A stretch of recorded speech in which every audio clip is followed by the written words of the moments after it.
Did you know that right now, in 2026, millions of people are paying hundreds of dollars every single month to cool their homes? An architect figured out a better way to do it over 2,000 years ago. No compressors, no refrigerant, no electric bill, just physics, airflow, and brilliant design. In this video, I am going to show you exactly how atriums work as a natural air conditioning system, the science behind why hot air becomes your best friend when you know how to use it, and this is the part most people never talk about, the one critical design mistake that turns your natural cooler into a heat trap. Stick around, because we are getting to that in the back half of the video, and it will completely change how you think about building or renovating a home. If you are new here, we cover tiny homes, alternative housing, and smarter ways to build. Hit subscribe and the notification bell so you do not miss future videos. And drop a comment below. I want to know, does your home have any kind of passive cooling feature right now? Alright, let's get into it. Here is the context you need to understand why this topic matters so much right now.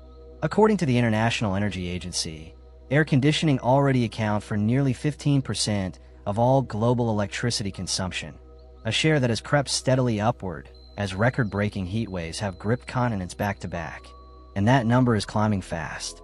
The IEA World Energy Outlook published in late 2025 projects that space cooling will be one of the single biggest drivers of electricity demand growth through 2035, contributing to a projected 40% increase in peak electricity demand globally by that year. Just in the United States, cooling is one of the largest line items on residential energy bills. In states with hot summers, it is not unusual for a household to spend 40 to 60% of their summer electric bill exclusively on air conditioning. And U.S. residential electricity prices have risen roughly 13 to 18% over just the last 2 years, outpacing general inflation significantly. Now layer on top of that the fact that the global stock of air conditioners is projected to nearly triple by 2050, with most of that growth happening in already hot developing nations. The energy system implications are staggering. More ACs mean more power plants, more carbon emissions, and more heat expelled directly into city streets, which makes cities hotter, which drives more AC use. It is a feedback loop. So the question architects and builders are asking in 2026 is there a smarter path? The answer is yes, and it is sitting in plain sight inside 2,000 years of architectural history. Let us get precise about what we mean when we say atrium, because the word gets used loosely. In modern architecture, an atrium typically refers to a large open or skylit interior space, often multi-story, commonly found in hotel lobbies or office buildings. But the original atrium from ancient Rome was something more intimate and far more intentional as a climate tool. The Roman domus, the classic Roman house, was built around a central open courtyard called the atrium. At the center of the floor was the impluvium, a shallow rectangular pool. Above it, in the roof, was the compluvium, a matching rectangular opening open to the sky. Rain fell through the compluvium into the impluvium below. But here is what most people skip over. That design was not primarily for collecting rainwater. It was a passive thermal system. The atrium pulled light into the home without large exterior windows, which would have admitted solar heat. It created a central shaded space with water at the base for evaporative cooling. And the opening above created a vertical draft path that drew hot air up and out of the house. The Romans did not know the fluid dynamics equations, but they engineered one of the most effective passive cooling systems ever built, entirely through observation and iteration. This same logic, open central void, water, shade, and vertical airflow, shows up independently in Persian architecture, Chinese Sahyuan courtyard houses, Indian Havelis, and Moroccan riads. When solutions appear across multiple civilizations that had no contact with each other, that is a signal that the physics is real and the design works. Alright, this is where we go deep. There are 3 interconnected mechanisms that make an atrium work as a cooling system. Understanding all 3 is what separates a design that actually stays cool from one that becomes a glass greenhouse. Let's walk through each one. Mechanism number 1 is the stack effect, also called buoyancy-driven ventilation. Warm air is less dense than cool air, so it rises. This is not just a useful fact. It is the engine of the entire system. When you create a tall vertical space with an opening at the top, Warm air that accumulates inside has somewhere to go. It rises through the atrium column and exits through high vents or the compluvium. As it exits, it creates a low-pressure zone that draws in cooler replacement air from low-level openings around the base of the building, shaded side vents, low windows, or inlet openings below grade. The taller the atrium, the greater the temperature differential between top and bottom, and the stronger the stack draft. Research out of Stanford on a 3-story atrium building confirmed significant spatial variability in temperature, measurably cooler at lower levels, with warm air stratifying upward exactly as the theory predicts. Mechanism number 2 is thermal mass moderation. This one is subtle but powerful. Stone, concrete, brick, and rammed earth all absorb heat slowly during the day and release it slowly at night. When your atrium walls and floors are built from high-mass materials, they act as a thermal sponge. During peak afternoon heat, they absorb warmth that would otherwise spike the indoor air temperature. Then at night, when outdoor temperatures drop, they slowly release that stored heat back out. The key is sequencing. You need night ventilation to purge the heat stored in those walls before the next day's solar cycle begins. Research on a large European atrium building found that nighttime natural ventilation cooling significantly reduced the following day's cooling load, measurably cutting the energy demand needed to maintain comfort. Mechanism number 3 is evaporative cooling. This one is the reason ancient architects almost universally paired water features with their courtyards. When water evaporates, it pulls heat from the surrounding air. That is basic physics. A shallow pool, a fountain, or even planted vegetation with regular watering introduces evaporative cooling into the atrium microclimate. Studies on outdoor atrium spray systems have measured temperature reductions of 3.5 to 8 degrees Celsius in the immediate zone, even in hot and humid environments. In drier climates, the effect is even stronger because the air has more capacity to absorb additional moisture. When all 3 mechanisms work together, stack effect pulling air up and through, thermal mass absorbing daytime heat, and evaporative cooling chilling the incoming air at ground level, you get a system that can meaningfully offset or even eliminate mechanical cooling needs in moderate climates. In hot arid climates, it significantly reduces the hours per day that mechanical cooling is needed, which cuts energy bills substantially. Let me be honest with you about the state of science, because this channel is worth trusting precisely because we do not oversell things. The research on atrium passive cooling is solid, but it comes with real nuance. A 2024 study published in the Journal of Electrical Systems tested atrium passive cooling performance in low-rise public buildings in Malaysia, a hot and humid climate. The finding was that naturally ventilated atria typically generate air movement between 0.5 and 1 meter per second, which creates measurable thermal comfort for occupants. That is meaningful airflow. However, the study also found that achieving optimal performance required a careful inlet-to-outlet opening area ratio greater than 15, combined with cross-ventilation from multiple sides and water wall elements. In other words, good design is non-negotiable. A badly designed atrium is not just ineffective, it can make things worse. Research published via Science Direct on a full-scale office building in Putrajaya, Malaysia found that when cross-ventilation, stack ventilation, and water wall cooling were combined correctly, the atrium achieved its best performance. But individual strategies in isolation were significantly less effective. The efficiency of every passive strategy tested depended on getting cross-ventilation right first. That is a key finding for designers. A systematic review by Manzauer and Lehman, published in Springer Nature's Discover Cities Journal in March 2026, analyzed peer-reviewed literature from 2000 to 2025 on passive cooling in arid urban environments. It found strong consensus around solar control, natural ventilation, and thermal mass as the core passive cooling principles.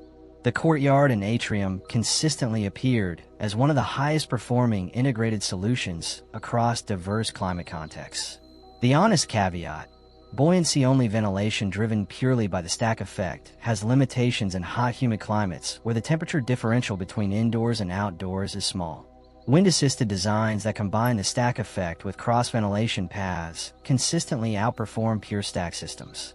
And in very hot climates, think Phoenix, Dubai, or interior Australia, Passive cooling alone is unlikely to eliminate mechanical cooling entirely, but it can dramatically reduce the load, which is still a significant win for your energy bill and for the environment. Okay, here is the part 1 promised you at the start of the video. This is the design mistake that takes a beautiful passive cooling concept and turns it into the most expensive problem in your house. And it is everywhere in modern construction. The mistake is glazing the atrium roof without managing solar heat gain. Here's what happens. A modern developer or architect looks at a courtyard design and says, "We will put a glass skylight over it to make it feel bright and protect it from rain." That sounds like an upgrade. What it actually does is create a greenhouse. Glass emits shortwave solar radiation, visible light, and then traps the long-wave infrared radiation, heat, that bounces off the interior surfaces. Your beautifully designed natural cooling chimney has just become a solar oven. Research published in Energy in Buildings on Atrium Geometry found that the glazed envelope can raise interior air temperatures uncomfortably high, creating what researchers call thermal stratification problems. The top of the atrium space can be 8 to 12 degrees hotter than the bottom in a poorly managed glazed atrium. That is not comfortable thermal stratification. That is a heat problem. The solution is not to avoid glazing entirely. The solution is to use it strategically. There are 4 approaches that work. First, use high-performance glazing. Low-emissivity glass or electrochromic smart glass can allow daylight while rejecting solar heat gain. Thanks to the 2025 breakthrough in TO2 base coatings, mid-tier residential smart glass is now available in the $50 to $70 per square meter range, making it a genuinely viable upgrade for tiny home builds. Second, incorporate fixed or adjustable shading inside or outside the glazed roof. External shading is always more effective than internal because it stops the heat before it enters the glass. Deep overhangs, horizontal louvers, or vegetation-covered pergola structures over partial roof glazing are all proven approaches. Third, use an open-top or partially open compluvium design rather than full glazing. The original Roman design was open to the sky. Rain enters the impluvium pool, and that is fine, even beneficial. If weather protection is needed for some seasons, a retractable cover or operable louvered roof system can be closed during storms and open for ventilation. Fourth, orient the atrium to maximize winter solar access while minimizing summer heat gain. In the northern hemisphere, a narrow north-south oriented atrium with shading on the south face dramatically reduces summer solar loading while still delivering winter warmth. Now let us get practical, because this channel is about building homes that real people live in, not just commercial office towers. You do not need a sprawling Roman villa to harness atrium passive cooling principles. You need a vertical air path, thermal mass, strategic openings, and if possible, a water element. Here's what that looks like at residential scale. At the smallest scale, a tiny home or micro-dwelling. You can achieve stack effect ventilation through a central clear story or a vented cupola at the roof peak. The principle is identical. Low cool air inlets on shaded sides, high hot air exit to the roof peak, and a vertical path between them. This configuration creates the same natural pressure differential that pulls cooler air through the home without mechanical assistance. At a slightly larger scale, think 600 to 1,200 square feet, a true internal atrium becomes feasible. This can be a narrow central void, perhaps 6 to 10 feet wide, running the full height of the home with operable vents at the top. Surround this void with your living spaces, orient your main openings to face it, and you have a functional thermal chimney at the heart of the house. A small fountain or planted bed in the atrium base adds evaporative cooling at minimal cost. For a U-shaped or L-shaped floor plan, which many of you on this channel have been building, the open side of the U or L can function as your courtyard atrium. Low wing walls or planted screens on the open side create partial enclosure to slow wind and maximize the stack effect while still allowing air circulation. This is one of the most efficient configurations because it also maximizes shading of the central courtyard space from adjacent walls. Materials matter. For your atrium floor and lower walls, concrete, stone, brick, or rammed earth. These are your thermal mass. They absorb heat during the day. For upper walls and roof areas, light-colored or white reflective finishes that reject rather than absorb solar radiation. Pair this with insulation in the envelope, and you have a system that moderates temperature swings far better than a light frame construction with no mass. Vegetation is underrated. A few well-placed deciduous trees or climbing vines on a trellis adjacent to your atrium opening do two things. They shade the space in summer when their leaves are out, and they let winter sun through once they drop their leaves. This is passive design, working with natural cycles rather than fighting them. The Romans used canvas shades. We can use trees. Let me give you an honest climate-by-climate breakdown, because passive cooling is not a one-size-fits-all solution. Hot and dry climates, desert Southwest, Mediterranean, Middle East, interior Australia, are where atrium passive cooling performs best. Low humidity means evaporative cooling is highly effective. Large day-night temperature swings mean nighttime ventilation can effectively purge heat from thermal mass. Stack effect and cross ventilation can provide real comfort during shoulder hours of the day. In peak summer at extreme latitudes, supplemental mechanical cooling may still be needed for a few hours in the mid-afternoon. Hot and humid climates. The Gulf Coast, Southeast Asia, much of sub-Saharan Africa are more challenging. High humidity limits evaporative cooling effectiveness. Smaller day-night temperature differentials reduce the night purging benefit. However, cross-ventilation-driven airflow still provides meaningful comfort by increasing air movement over skin, even when the air itself is warm. The 2024 Malaysian study found that even in a warm and humid climate, atrium natural ventilation achieved thermal acceptability for occupants at most hours of the day. Temperate climates, the Pacific Northwest, much of Europe, the upper Midwest, are excellent candidates for atrium design because the cooling load is more modest. Even a modest stack effect and occasional cross-ventilation can eliminate the need for mechanical cooling entirely for most of the year. The atrium becomes a year-round amenity, a summer cooling engine, and a winter solar collector. Cold climates require the most design care. An atrium that passively cools in summer needs to avoid becoming a massive heat loss in winter. This means operable vents that can be fully sealed in cold months, high-performance glazing if the atrium is covered, and careful attention to insulation at the junction between the atrium and the conditioned living spaces. I want to address the budget question directly because I hear it in the comments constantly. Adding atrium passive cooling features to a new build does add upfront cost. A central atrium void means less enclosed square footage for the same footprint. High thermal mass materials, stone, concrete, rammed earth, typically cost more than light frame wood construction. Operable roof vents or a motorized louvered roof add mechanical components. But the calculation looks very different over the life of the building. A mechanical air conditioning system for a 1,000 square foot home now costs between $5,000 and $12,000 to install in 2026. Once you factor in current labor rates and permit fees, up significantly from just a few years ago. It draws 3 to 6 kilowatts during operation, based on the higher CO2 rated units that are now standard.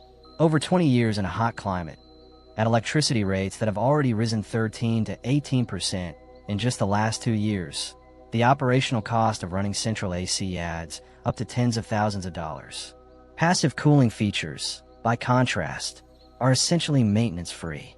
Stone does not break down. An open vent is cheaper to operate than a compressor. For an existing home or tiny home retrofit, you can apply stack effect principles without a full atrium. A vented ridge, a solar chimney add-on, or a single tall space with operable high windows can meaningfully reduce the load on mechanical cooling even in a conventional floor plan. These are low-cost, high-impact interventions. The most cost-effective approach, as always, is to think about this at the design stage. Retrofitting passive cooling features into a completed building is harder and more expensive than building them in from the start. If you're planning a new build or a major renovation right now, this is the moment to think about orientation, thermal mass, vertical air paths, and your glazing strategy. I promised you a reveal at the start of this video. Here it is. The single most important factor in whether an atrium passive cooling system works is not the shape of the atrium, not the material of the walls, not even the presence of water. It is the inlet-to-outlet ratio. The ratio between the area of your cool air inlets at the bottom and the area of your hot air exits at the top. The Journal of Electrical Systems study from 2024 and recent computational fluid dynamics reviews confirm that an inlet-to-outlet area ratio greater than 15 is the magic number for high-performance natural ventilation in humid zones. What does this mean in practice? It means your low-level openings need to be large, multiple windows, open passages, shaded vents, and your high-level exits should be smaller and precisely positioned to create a Venturi effect that accelerates airflow upward. The common mistake is doing this backward, tiny inlets and a big open skylight. That slows the draft and invites solar heat gain at the worst possible location. Get the ratio right, manage your glazing, add thermal mass, and include a water element if your climate allows. That is the complete formula. It has been working for 2,000 years, and with modern materials and smart glazing technology, it works better now than ever before. So there it is, the natural AC, ancient technology, modern relevance, and a whole lot of physics that your electric company would rather you not think too hard about. The IEA projects that air conditioning demand will be one of the top drivers of global electricity growth through the next decade, contributing to a 40% spike in peak demand by 2035. Passive cooling through atriums, courtyards, and stack effect ventilation is not a complete replacement for mechanical systems in all climates. I want to be honest about that. But it is a meaningful, proven, cost-effective strategy to reduce the load, cut bills, and build a home that works with physics instead of against it. If you found this video useful, please give it a like. It genuinely helps this channel reach people who are trying to build and live smarter. Share it with someone who is planning a build right now, because the time to think about this is before the walls go up, not after. And subscribe if you want more honest, research-backed content on tiny homes and alternative housing. Drop your questions in the comments below. I read all of them. Until next time, build smart.